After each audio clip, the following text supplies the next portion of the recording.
আমার নবী বলেন, আমি রাস্তা দিয়ে যাচ্ছি, আমি দেখলাম একটা কবরের ভিতর থেকে মেশকে আম্বরের ঘ্রাণ বের হইতেছে।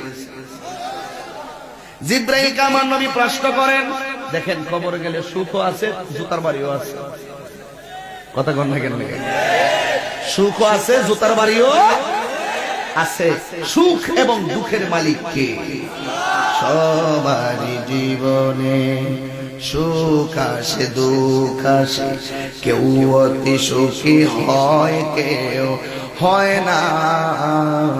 সবারই জীবনে কারো কারো জীবনে দুঃখগুলি সুখ হয় না। আহমদ সে সুখের, মুহাম্মদ সে সুখের আলোকিত আয়না। তার রঙে রঙিন হলে দুঃখগুলি আর দুঃখ রয় না সবার জীবনে। কথা বলেন ঠিক না বেঠি? ও বন্ধুরি, আমার নবী কই জিবরাইল, এই যে গান আসতেছে কোথায় থেকে তুমি জানো নি? জিব্রাইল কয়, ইয়া রাসূলুল্লাহ, দেখি তো কোথায় থেকে গান আসে। একবার জিব্রাইল ডানে তাকাইলেন, আর একবার জিব্রাইল বামে তাকাইলেন, আর একবার সামনে তাকাইলেন, আর তিনি বামের পিছনে তাকাইলেন, উপরে তাকাইলেন, পায়ের নিচে তাকাইলেন। জিব্রাইল বলে, ইয়া রাসূলুল্লাহ, এত সুন্দর গান কোথায় থেকে আসতেছে? আমি তো বাগান দেখি না। আমার দেশে দেখবেন যে বাড়িতে হাসনা হেনা থাকে, বাতাসের বাইটেল্লা যারা থাকে, তাদের কাছে হাসনা হেনার গান লাগে। কথা কোন ঠিক কিনা? ঠিক জিব্রাইল বলেন, ইয়া রাসূলুল্লাহ, নবী গো, চতুর্দিকে তাকাইলাম, কিন্তু রাতের বেলা এই গ্রামটা কোন বাগান থেকে আসে আমি ধরতে পারি নাই। আমার নবী বলে, জিবরাইল,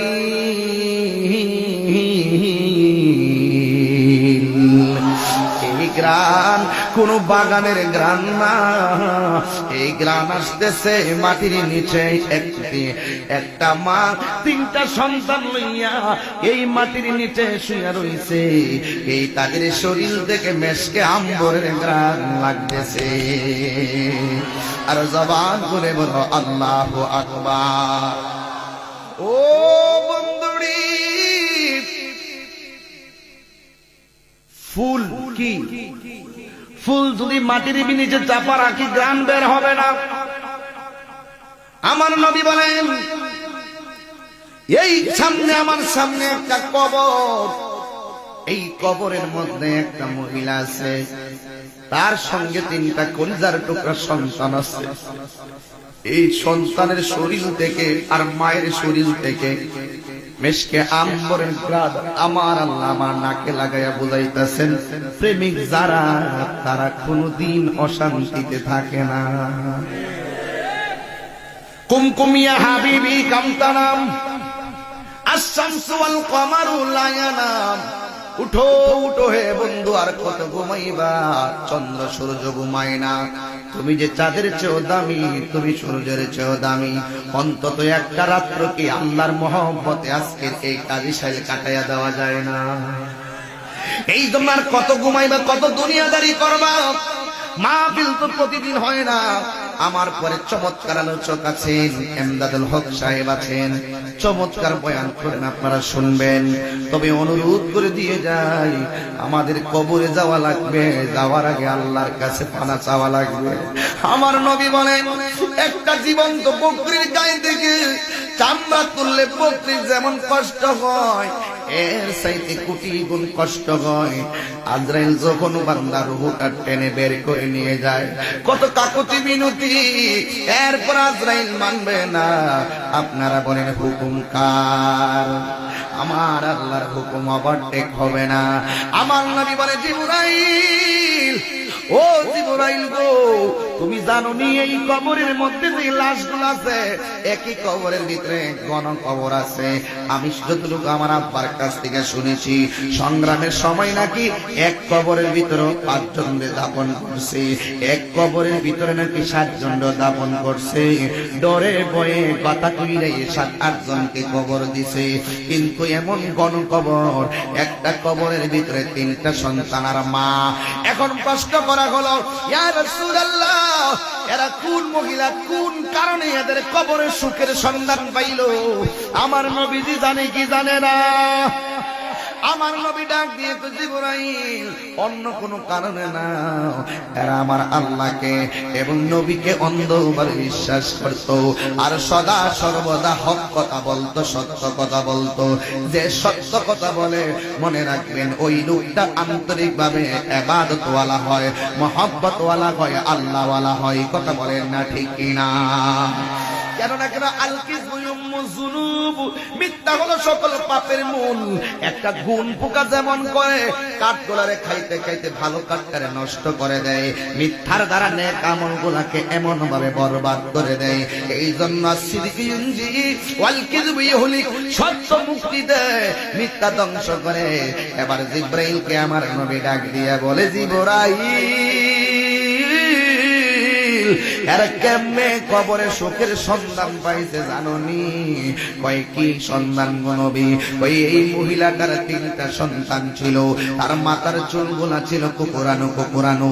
একদিন সে ঘরের ভিতরে, যেই ঘরের মধ্যে সে বাস করত, তার চতুর্পাশে শুধু বেঈমানের দল।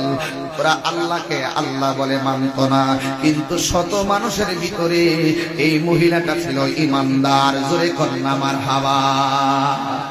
এই জন্য দেখবেন যত জায়গায় দেখবেন বাতিলের এলাকা, মাঝে মাঝে কিছু নবীর পাগল আছে না নাই? আরো জোরে কন্যা আছে না নাই? ওই পাগলের দলের ভিতরেও যেই পাগলটা সেটা 100 নবীরে ভালোবাসে, ওই মহিলাটা মাথার চুলগুলো আশ্রইতেছে রে। ওই মুহূর্তে একটা লোক এবার হঠাৎ করে দেখেন আমার মাথার চুলগুলা লম্বা, এই চুলের মধ্যে সকালবেলা যখন চিরুনি দিয়ে আশ্রানো দেয় তখন চুলের মধ্যে চিরুনিটা লেগে যায়, কারণ শোয়ার সময় চুলগুলো একটু বলে থাকে, এই জন্য চিরুনিটা আটকাইয়া যায়। এই মহিলাটাই একদিন এমন ভাবে মাথার চুল আশ্রাইতেছে, হঠাৎ করিয়া এই চুলটা চিরুনিটা আর চুলের ভিতরে চিরুনিটা আটকাইয়া এই চিরুনিটা মাটির মধ্যে পড়ে গেছে। যেই মাত্র মাটির মধ্যে পড়ে গেছে রে বাবা, যদিও ঘরের ভিতরে সবাই আল্লাহকে আল্লাহ বলে মানে না, এর ভিতরে মহিলাটা যদিও গোপনে গোপনে আল্লাহকে আল্লাহ বলে ডাকে। হঠাৎ করে তিনি দেখতেছেন ওই চিরুনিটা যখন হাত থেকে মাটিতে পড়ে গেছে, হঠাৎ করে দেখা যায় এই মহিলা এতদিন গোপনে গোপনে আল্লাহরে আল্লাহ বলে ডাকতো, আর ওই দিন চিরুনিটা মাটির থেকে তুলতে যাইয়া তার জবান থেকে আমার আল্লাহর নাম উচ্চ আওয়াজে বের হইয়া গেছে। আর জোরে কন্যা আল্লাহু আকবার। এই মুখ দিয়া যেই মাত্র আল্লাহর নামটাও বের হইয়া গেছে রে,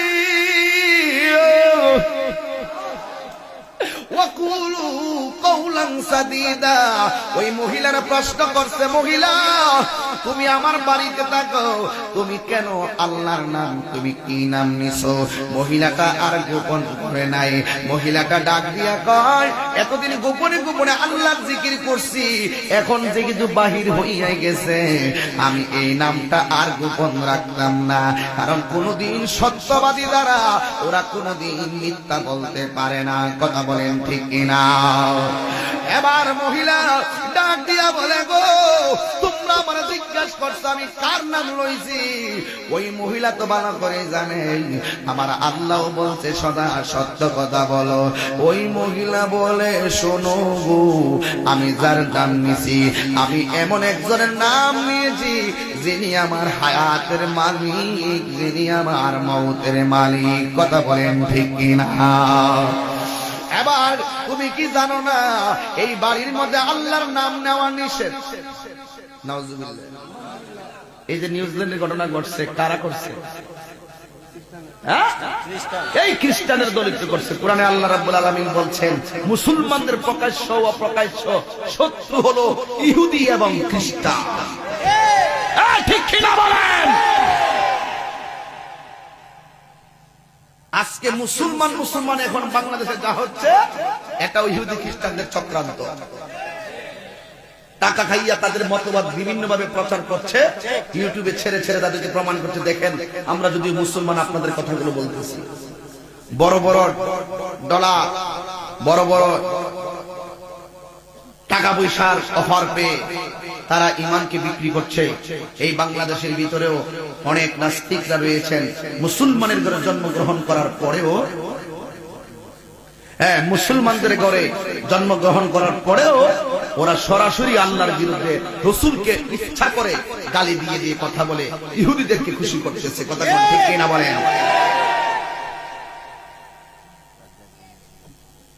আজকে দেখেন এই বাংলাদেশে সারা জীবন বাপদাদা 14 গোষ্ঠী যেভাবে ইবাদত করে আসছি, আজকে সে ইবাদতের ভিতরে লাগাই দিছে গন্ডগোল। কয় তারাবির নামাজ 8 রাকাত, বেতের নামাজ 1 রাকাত, বুকের উপরে হাত বাঁধতেইব। 1450 বছর ধরে যে ইবাদতের সিস্টেম চালু হয়ে আসছে, ওরা বাংলাদেশে মানে ঢালাও ভাবে বলতেছে এমনে না বানলে নামাজি হবে না, 8 রাকাত না পড়লে নামাজি হবে না। 8 রাকাত পড়লে ফর অসুবিধা কি? আমরা তো কই না যে 8 রাকাত পড়লে তো তারাবি হইতো না। তুই বুকের ভাত বাঁধলে বাঁধি, আমাদের মাযহাবের ভিন্নতা আছে, বিভিন্ন মাযহাবের ভিন্নতা আছে, তুমি বান্ধ। কিন্তু আমরা যারা হানাফি মাযহাবের অনুসারী, আমাদেরটা হবেই না। এটা কেন বলো? এটা কারা বলে? মুসলমান। ওরা মুসলমান, এই জন্য আমরা বড় বিপদের মধ্যে আছি। দেখেন না, স্বাভাবিক হয়ে গেছে হঠাৎ করে এমনি নিজের থেকে স্বাভাবিক হয়ে গেছে। যেটা গতি ছিল, গতিটার ভিতরে বাধা দিয়ে দিছি। এরপর শুধু চাই যে আপনি আমাকে বোঝান, আর না হয় আমি আপনাকে বোঝাবো। এরপর মুসলমানদের ঐক্যের দরকার। এই কথা কেন ঠিক কিনা বলেন? অনুরোধ করে বলি, আল্লাহর রাস্তে পায়ে ধরে বলি, অনেক গতির মাঝখানে বাধা দিয়ে দিছি। মনে চায় অনেকভাবে কথা বলি, আর না হয় দেখছেন এতগুলো লোক যে আসছেন, এই যে যেখানে যাই দিন নাই রাত নাই, এবার 217টা মাহফিল করছি দিনের বেলায়, রাত্র দিন মিলে 700-র উপরে মাহফিল করছি। দাওয়াত ছিল 37,000-এর উপরে, দাওয়াত রাখছি মাত্র 724টা। তাহলে 724টা 365 দিনে 1 বছর, তাহলে প্রতিদিন 2টা 3টা 2টা 3টা 2টা 3টা, এভাবেই তো 700। আমি তো মানুষ হই, জীবন্ত। এই জন্য অনুরোধ করে বলি, ওইলে আমার বোঝাই আপনার বলে নেন, আর না হইলে আপনি বোঝা আঙ্গুল দিয়ে আসেন। আমার মনে হয় এর থেকে সুন্দর কথা এই সোনারগড়ের জিন্দগিটা। ওইলে বুঝাইয়া নিবেন, নাইলে বুঝা আসবেন। কারণ আপনার জিন্দগিও শেষ হয়ে যাবে। উদুদি ফেতনা ফাসাদ লাগাই দেয়া মইরেন না, আর কবরে গেছে তার বাড়ি খাইয়েন না। কথা কোন ঠিক না বেঠি? আমরা নিজেরা আমলে নগণ্য হইতে পারি, কিন্তু আমরা যাই নবীর পাগল, তিনি অনন্য। তিনি কি? আমরা কম দামি, রাসূল দামি। কথা কোন? আমরা কম দামি, রাসূল। সেই দামি নবীর প্রেমে পড়ো। দুনিয়াতে তো ক্ষমতা থাকলে, টাকা পয়সা থাকলে জেল গেল ছুড়ে নিয়ে ঘুরে, সকালবেলা নেই বিকালবেলা এই ঘুরে। অনেক সময় টাকার জন্য কাজ হয়। কারণ আমার রাসূল এমন রাসূল, আমরা আসামি হয়ে যাব, আমার রাসূল আমাদেরকে ছুটাইয়া নিয়ে আসবে। কোরআন সুন্নাহ তাই প্রমাণ করে। আসতেছে সামনে একটু, এরপরে ধৈর্যের সাথে শুনুন কি বলতে চাই। কবরে গেলে সুখ আছে না নাই? সুখ যেমন আছে, দুঃখ আছে।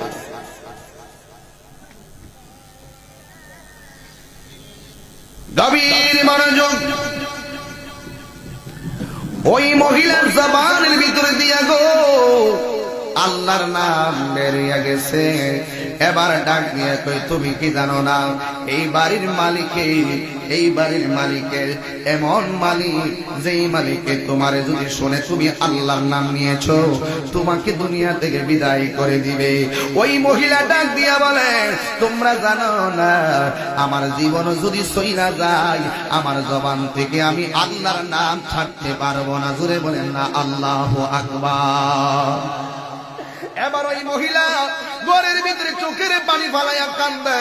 আর বিয়াদব মালিক যখন বাড়িতে আসলেন, আসার পরে জিজ্ঞাসা করে কি ব্যাপারে এই বাড়িতে এমন অবস্থা কেন? এবার পাশের মহিলারা ডাক দিয়া বলে, মালিক ও বাদশাহ, আপনি নিজেকে আল্লাহ দাবি করেন, জোরে কি নাউজুবিল্লাহ বলতেন না? আপনি নিজেকে আল্লাহ দাবি করেন, আপনার ঘরের ভিতরে যেই মহিলা আছে এই মহিলা তো আসমানওয়ালারে আল্লাহ মনে করে, আসমানওয়ালারে আল্লাহ মানে। এবার মহিলারে ডাক দিয়ে কয়, তুমি কি সত্যি, তুমি কি আমারে আল্লাহ মানো না? এই মহিলা কেমন ডাক দিয়ে বলে, না না, আমার জীবন যদি চইলা যায় আমি আপনারে আল্লাহ মানতে পারবো না। জোরে বলে না আল্লাহু আকবার। আপনারা জবান খুলে কোন আল্লাহ কয়জন? মানি না জবানটা খুলে কোন আল্লাহ কয়জন? বাবা শাহজালাল কি ওলি না আল্লাহ? তাহলে যারা বলে আমরা ওলি আল্লাহর মাজারে গিয়া ওলি আল্লাহর আল্লাহ মনে করি, এটাকে সত্য বলল না মিথ্যা বলল? এই জন্য দান্দাবাজি করার জায়গা এখন আর নাই, তথ্যের দেশ, এখন আর চাপাবাজি করার সুযোগ নাই, সব রেকর্ড হইতেছে। আমরা কোনদিন মাজারে গিয়া কাউকে আল্লাহ মনে করি না, কাউকে সেজদা করি না। আপনারা বলেন সেজদা পাওয়ার মালিক থাকে। এই জন্য ওই মহিলা ডাক দিয়া বলে, গো আমি তোমারে আল্লাহ মানতে পারবো না, আমি আমার আসমানওয়ালারে আল্লাহ মানি, জমিনওয়ালারে আল্লাহ মানি। আল্লাহ হলে একজন, তার সাথে কাউকে শরীক করতে পারবো না। এই জন্য বন্ধুরে এবার ওই বাদশা ডাক দিয়া বলে, তুমি যদি আমারে আল্লাহ না মানে করো গো, তোমার সামনে যে জ্বলন্ত আগুন দেখতেছ, দেখছেন নি কত ভয়ঙ্কর পরীক্ষার সম্মুখীন হয়ে গেছে। ডাক দিয়া কই, তুমি যদি আমারে আল্লাহ না মনে করো গো, আমি তোমার আগুনে ফালাইয়া দিব। আগুনে পোড়া কি সহজ না কঠিন? অনেক কঠিন। ওই মহিলা কয়, আগুনে পুড়তে রাজি আছি, কিন্তু আমার আল্লাহর নাম আমি ছাড়তে পারবো না। জবানটা খুইলা বলো আল্লাহ। আগুন যে কত কঠিন, জাহান্নামের আগুন না জানে কত কঠিন। কথা কোন ঠিক কিনা? ওই যে 20 তারিখে চেয়ারম্যান সাহেব এখানে আছেন, 20 তারিখের 10:32 চকবাজারে আগুন লাগছে। 21 তারিখ সকালবেলা কেউ করে ফুলের মিছিল, কেউ করতেছে আপনজন হারাইয়া লাশের মিছিল। 69টা লাশ পুরা গেল, 69টা মানুষ আগুনে পুড়ে মারা গেছে। আরো কম বেশ হতে পারে। আগুনে পোড়া যে কত কঠিন, ওই দিন দেখেছিলাম ভয়াবহ আগুন, অগ্নিকাণ্ড। হারে ইতিহাস হয়ে গেছে। 21শে ফেব্রুয়ারি শহীদ মিনারে চলতেছে ফুলের মিছিল, আর চকবাজারে চলছে ওয়াহিদ প্লাজায় চলছে লাশের মিছিল। ওই দিন দেখছিলাম ইতিহাস কথা বলে, ইতিহাস কথা বলে। একটা বাবা এসে বলছিল, ও ফায়ার সার্ভিসের মানুষ, আমার সন্তান আমারে বলছে বিরিয়ানি খাবে। আমি বিরিয়ানি আনতে গিয়েছিলাম, আমি বিরিয়ানি আনতে দেখেছি এই বিল্ডিং এর ভিতরে আগুন লেগে গেছে। আমার সন্তান আমারে ফোন দিয়া কয়, আব্বা বিল্ডিং এর চতুর্পাশে আগুন লেগে গেছে। ও আব্বা বিরিয়ানি লাগতো না, আপনি কিন্তু বিল্ডিং এ ঢুকেন না। বাপটা বিরিয়ানি লইয়া দাঁড়াইয়া রইছে, আগুন দেখতেছে আর আল্লাহর কাছে কাঁদতেছে, আল্লাহ আমার জাদু মনের তুমি বাঁচাও। দুনিয়ার একটা বিল্ডিং এর ভিতরে দাও দাও করে আগুন জ্বলে। আগুন দেইকা কত মানুষ কান্না করে যায়। জাহান্নামের আগুন তো বাজান দেখেন নাই। হাদিসের মধ্যে আসছে, আমার নবী একদিন সাহাবাদেরকে নিয়ে কথা বলতেছেন, হঠাৎ করে একটা বিকট আওয়াজ শোনা গেছে। সাহাবারা ডাক দিয়ে কয়, নবীজি এই আওয়াজটা কোথায় থেকে আসলো? আমার নবী কয়, আজ থেকে প্রায় 70,000 বছর আগে জাহান্নামের মুখের মধ্যে একটা পাথর ছাড়ছে। এই পাথরটা আজকে যাইয়া জাহান্নামের তল দেশে পড়ছে। এর মানে হলো জাহান্নামের কত গভীর। 70,000 কিলোমিটার দূরে থাকলেও জাহান্নামের আগুন টান্দা তোমারে জাহান্নামে নিয়ে আসবে। জাহান্নামের জিহ্বা এত কঠিন, টান দিয়া তোমার করতে টান দিয়া নিয়ে আসবে। এই জন্য বাবা বলছে, আল্লাহ রে আমার সন্তানটারে তুমি বাঁচাও। বাবা এখন ওই সন্তানটারে ফোন দিছে, এখন আর ফোনটা ঢোকে না। একটু আগে সন্তান আব্বারে কইছে, আব্বা আগুনে ঢুকেন না, বিরামি খাওয়ান লাগতো না, আব্বা দোয়া করেন। বাবা কই আমার ফোলারে ফোন দিছি আর ফোন ঢোকে না। আমি তো আব্বা, আমি তো বুঝা বলাইছি আমার সন্তানটা আগুনের সাথে জীবন যুদ্ধ খেলতেছে। একটু পরে আমার সন্তানের ফোন ঢোকে নাই। আর একটা মা আসছিল, সেই দিন মা আসছিল, মা নোয়াখালী থেকে মা গেছে সকালবেলা, রাত্রে আগুন লাগার সময় মায়ের সন্তান ফোন দিছে। এবার ফোন দিয়ে কে, আম্মা বিল্ডিং আগুন লাগছে। মা রাতের বেলায় রোয়ানা দিয়া চলে আসলো সকাল বেলায়, 12 ঘন্টা আগুন নিয়ন্ত্রণ করতে পারে নাই। ওই আয়েশা বলতেছে, আমি ঢাকাতে আয়েশা শুনছি অনেকগুলা লাশ ঢাকা মেডিকেলে লইয়া গেছে। আমি ঢাকা মেডিকেলের মধ্যে গেলাম, যাইয়া মেডিকেলটা তছনছ করে খুঁজলাম, আমার জাদুমণিরে পাই নাই। এখন আমার জাদুমণির ফোনও ঢুকে নাই। ও ফায়ার সার্ভিসের মানুষ, আমার সন্তান মনে হয় আগুনে পুড়ে গেছে, আমার সন্তানটারে এক নজরে দেখাইয়া দেন। ওরা বলতেছে মেডিকেলে যদি না পান তাইলে আমি আপনাকে, মেডিকেলে যদি না পান তাইলে আপনাকে, এটার ভিতরে অনেক লাশগুলা একেবারে বেশি পুড়ে গেছে, ওদেরকে চিহ্নিত করা যায় না। মা সেই দিন মিডিয়ার সামনে চোখের পানি ফেলাইয়া বলতে, ডাক্তার ও পুলিশ প্রশাসন, আমার সন্তানের বডিটা যদি না পান, আমার সন্তানের গোশতের একটা টুকরা আমারে আইনা দেন, আমার গোশতের একটা টুকরা আইনা দেন। শাড়ির আসলটা এমনি বিজয়া দিছে, আমার জাদুমণির একটা গোশতের টুকরা আমার আইনা দেন। আমি মা এই গোশতের টুকরাটা লইয়া বাড়িতে যাইয়া এই গোশতের টুকরাটারে দিয়ে আমি কবর বানাবো, আমার কলিজাটারে ঠান্ডা করবো।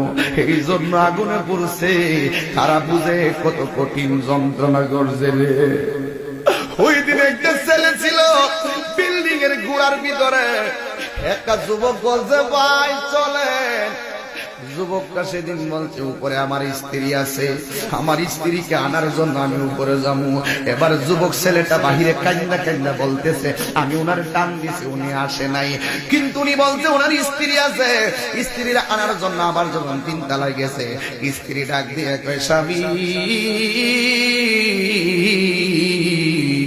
আমার আমি, ও স্বামী গো আপনি বেরিয়ে যান, আগুন লাগছে। স্বামী ডাক দিয়া কই, তোমারে স্যার আমি যাইতাম না। এখন একটা প্রশ্ন হলো, স্বামী স্ত্রী 2 জন একই সাথে ছিল, স্বামী যদি দৌড়াইয়া আগুন দেখে নিচে নামতে পারে, স্ত্রীটাও স্বামীর সাথে নামতে পারে কি পারে না? এরপরও কেন নামে না? স্ত্রীকে একটা কারণে নামে নাই, কারণ স্ত্রী ছিল অন্তঃসত্ত্বা, 7 মাসের বাচ্চা পেটের ভিতরে। স্ত্রী কয়, স্বামী আপনি যেমনে দৌড়াইয়া গেছেন, আমিও তো আপনার সাথে দৌড়াইয়া নামতে পারতাম। আমার মনের ভিতরে ভয় ছিল, সিঁড়ি থেকে যদি আমি পইরা যাই, আমার পেটের বাচ্চা যদি মারা যায়। আল্লাহু আকবার! এর চাইতে বড় কুরবানি কি হইতে পারে গো?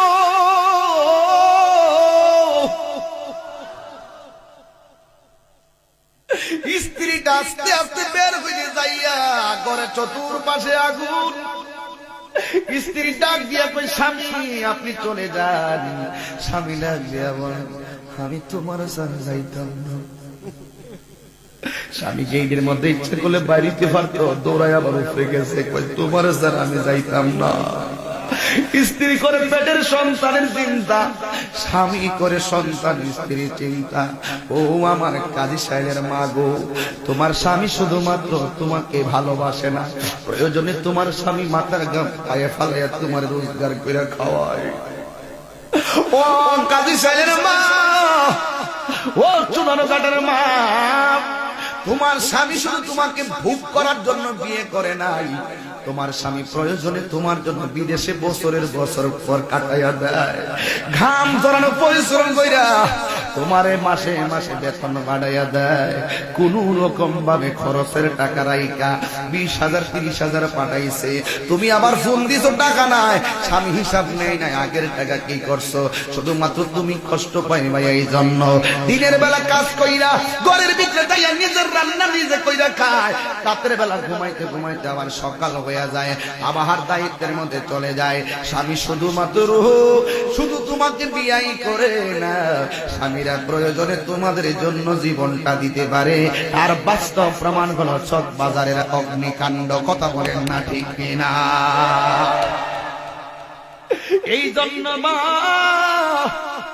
অনুরোধ করে তোমার বইলা যায়, আল্লাহর হাবিব বলেছেন 3 শ্রেণীর মানুষ জান্নাতের গ্রাম পাইতো না। কয়েক শ্রেণী? 3 শ্রেণীর মানুষ জান্নাতের গ্রাম পাবে না।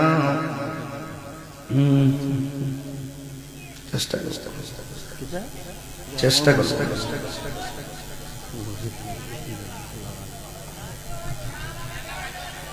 আল্লাহ আকবার জোরে কর, আর জোরে কর ইয়া রাসূলুল্লাহ। আজ কানে বসে সেই কথাগুলি, কে জানে হবে যে শেষ কথা, নিয়তির ডাকে দিয়ে যে সারা ফেলে গেলে শুধু নীরবতা। ওই যে শুনছিলাম কে যেন গাইছিল, অনেক ভালো লাগছে কথাটা, বাস্তবতার সাথে মিলে গেছে। আজ কানে বাসে সেই কথাগুলি, কে জানে হবে যে শেষ কথা, নিয়তির ডাকে দিয়ে যে সারা ফেলে গেলে শুধু নীরবতা। যার চলে যায় সে বুঝে হায় বিচ্ছেদে কি যন্ত্রণা, যার চলে যায় সেও বুঝে হায় বিচ্ছেদে কি যন্ত্রণা। অবুঝ শিশু অবুঝ প্রশ্ন, কি দিয়ে দেব সান্ত্বনা। আমি চিৎকার করে কাঁদিতে চাহিয়া করিতে পারিনি চিৎকার, বুকের ভিতর বুকে চাপাই জাতিকে দিয়ে চিৎকার। জোরে কন্যা আল্লাহু আকবার। এই জন্য ওই আগুন দেখলে বোঝা যায় জাহান্নামের আগুন কত কঠিন হবে, কতক্ষণ ঠিক কিনা? মহিলার ভয় দেখা আগুনের ভয়, আর মহিলা তো মালিকের প্রেমে পুরা পুরাই অঙ্গ দেখায় কারে গো।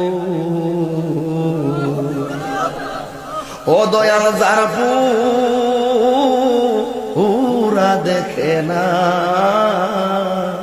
আমি কারে জানাই কারে বোঝাই মনে এরি বেদনা। এগুলা বুঝবে না, ওরা বুঝে বনের আগুন, আর আমি বুঝি আল্লাহর মায়ার মহব্বতের আগুন, কথা কোন ঠিক না? বনের আগুন পানি দিলে নিবে রে, মনের আগুন পানি দিলে নিবে না, কথা কোন ঠিক না? ওই মহিলাটার আগুনে বলানোর ভয় করছে, মহিলা ডাক নিয়ে কয় দুনিয়ার আগুনের চাইতে আমার প্রেমের আগুন দাউ দাউ করে জ্বলতেছে। জোরে কন্যা আল্লাহু আকবার। মানুষ কয়েকটা জায়গায় দুর্বল, মানুষ কয়েকটা জায়গায় দুর্বল। যেমন আমি যখন মাহফিলে আসি, আবার মাহফিল থেকে যাই, একটা দুর্বলতা কাজ করে, কেউ গাড়ির মধ্যে ইডা মারে, কি করে ডিল মারে, বাড়ি মারে।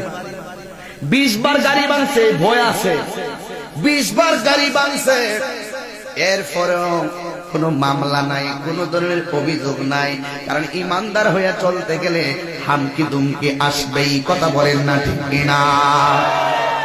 আর একটা ভয় হলো মা জাতির, সন্তান জানি কোন সময় কোন বিপদ ঘটে যায়। অনেক সময় আমার দেশে শোনা যায় সন্তানরা নিয়ে জিম্মি বানাইয়া মায়ের কাছে 10 লাখ টাকা চাই, কিন্তু ওই বাদশা মনে মনে ভাবেন এই মহিলা যদিও আমার কথা মানে না, আগুনের ডরাই না, একটা দুর্বলতা আছে, এই মহিলাটার বড় বাচ্চাটারে আক্রমণ করলো, বাচ্চাটার হাতের মধ্যে রাইখা গো এবার ডাক দিয়া বলে গো তোমার, তুমি যদি আমারে আল্লাহ না মানো, তোমার এই সন্তানটারে আমি আগুনে পোড়াইয়া ফেলবো। আপনারা যদি এই মুহূর্তে কোনো বাবার সামনে সন্তানের গলার মধ্যে কেউ যদি ছুরি লাগাইয়া বলে আমার 10,000 টাকা দিবা, আর না হয় সন্তান গলা কেটে ফেলবো, বাবার কাছে যদি টাকাও না থাকে বাড়ি বিক্রি করে হইলেও টাকা দিয়া সন্তান বাঁচাইতে চেষ্টা করবে। কথা বলেন না ঠিক কিনা? এই আমার আশিকিন জাকিরিন মুহিব্বিন বাবা জিরাইরি, ওই মহিলা ডাক দিয়া বলেন আমার সন্তানকে যদি আগুনে ফালাইয়া দাও এরপর আমি আল্লাহর নাম ছাড়বো না। এবার বড় সন্তানটারে আগুনে ফালাইয়া দিল, এরপর মহিলা আল্লাহর নাম ছাড়ে না। কত বড় অগ্নি পরীক্ষা শুরু হইয়া গেছে। দ্বিতীয় সন্তানটারে নিয়ে আগুনে ফালাইয়া দিল, এরপর তুমি আমার আল্লাহ মানো, এরপরও সে আল্লাহ মানে না। দুধের একটা বাচ্চা ছিল, এই বাচ্চাটার টান দিয়া লইয়া গেছে। একটা কথা মনে রাখবেন, সন্তান যদি একটা লন্ডন থাকে আর একটা যদি আমেরিকা থাকে, লক্ষ টাকা রুজি করে, আর একটা মায়ের সন্তান যদি ছোট সন্তান পড়াশোনা করে বেকার, মা দেখবেন টাকাওয়ালা সন্তানের চাইতে ছোট সন্তানটার একটু মায়া বেশি করে। কথা কোন ঠিক না বেঠি? এবার যেই মাত্র দুধের বাচ্চাটারে টান মারছে,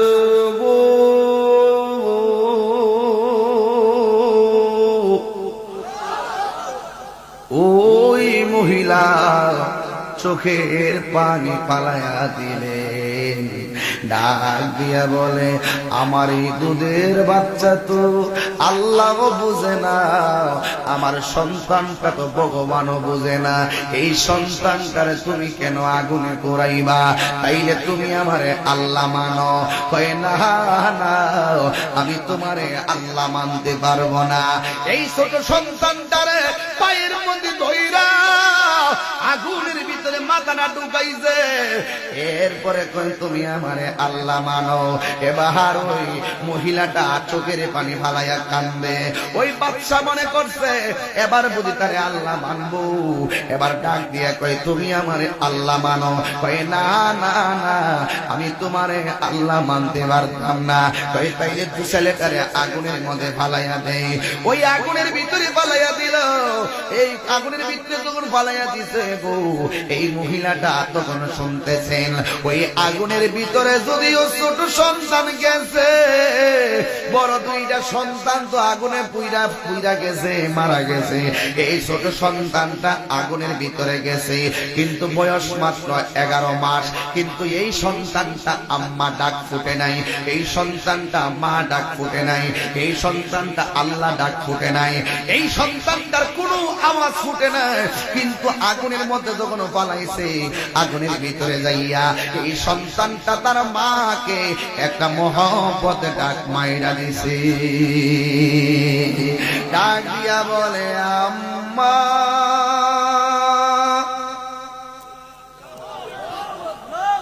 আম্মা, আমার দুই সন্তান, আমার দুই ভাই যদিও আগুনে পুইরা মারা গেছে গো আম্মা, আমি দেখতেছি আসলে এটার ভিতরে বাদশা যদিও দেখতেছে আগুন, আর আমি দেখতেছি আগুনের ভিতরটাই যেন জান্নাতের বাগান। দুই হাত তুলে বলে আল্লাহু আকবার।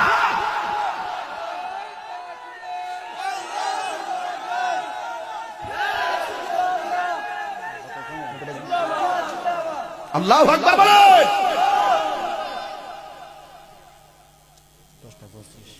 আল্লাহু আকবার, আল্লাহু আকবার। নবীর প্রেমিক, নবীর প্রেমিকরা আগুন ধরে না। আমার চেয়ারম্যান সাহেব, আমার মন বলতেছে যেদিন চকবাজারে আগুন লাগছে, ওই পোলাপান গুলা যখন আগুনে ডুবতেছে, আমার মনে হয় ওরা পুড়ছে ঠিকই, কিন্তু ওরা শহীদই মরণ।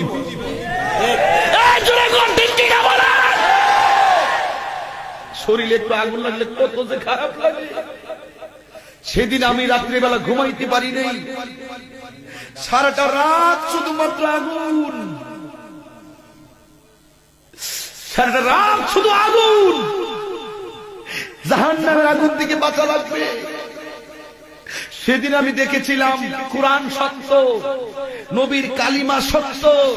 আমি দেখেছিলাম সেদিন এত বিশাল বড় বিল্ডিংটা পুড়ছে, আমি দেখেছি একটা কোরআন শরীফ ছিল, ওই কোরআনের ভিতরে একটু আগুন ধরে। দেখেছিলাম লা ইলাহা ইল্লাল্লাহ মুহাম্মাদুর রাসূলুল্লাহ বিল্ডিং এর সামনে লেখা মসজিদের, কিন্তু দেখা যায় সব পুরলো, কিন্তু এই কালিমার মধ্যে আসর লাগে না। তাহলে মুসলমান কত সত্য, মুসলমানদের কালিমা কত সত্য, মুসলমানদের কোরআন কত সত্য, মুসলমানদের ঈমান কত সত্য। আপনি বলেন ঠিক কিনা বলেন?